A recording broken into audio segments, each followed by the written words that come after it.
الحمد لله الذي هدانا للإسلام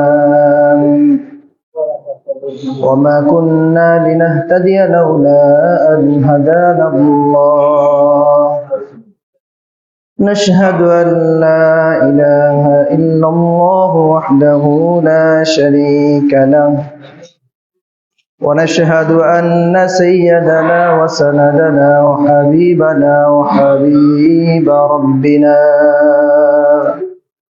وطبيبنا وطبيب قلوبنا ومولانا محمدا عبده ورسوله الذي أرسله الله تعالى بالحق بشيرا ونذيرا وداعيا إلى الله بإذنه وسراجا وقمرا منيرا أما بعد فأعوذ بالله من الشيطان الرجيم بسم الله الرحمن الرحيم قل يا عبادي الذين أسرفوا على أنفسهم لا تقنطوا من رحمة الله وقال تعالى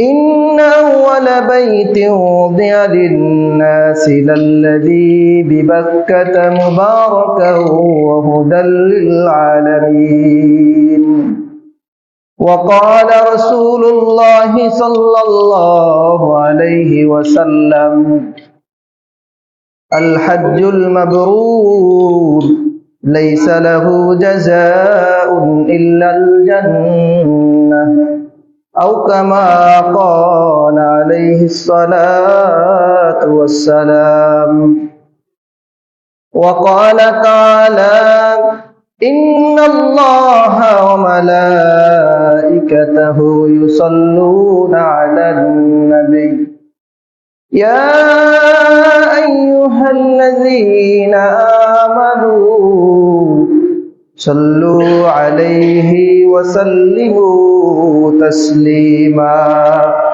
اللهم صل على محمد وعلى آل محمد كما صليت على إبراهيم وعلى آل إبراهيم إنك حميد مجيد اللهم بارك على محمد وعلى آل محمد كما باركت على إبراهيم وعلى آل إبراهيم إنك حميد مجيد بلغ العلا بكماله كشف الدجى بجماله حسنت جميع خصاله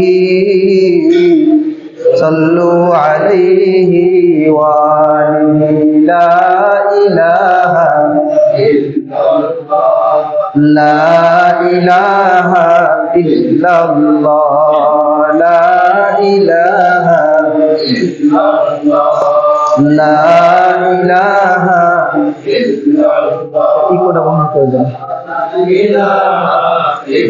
الله لا إله إلا الله لا إله إلا الله لا إله إلا الله لا إله إلا الله لا إله إلا الله لا إله إلا الله لا إله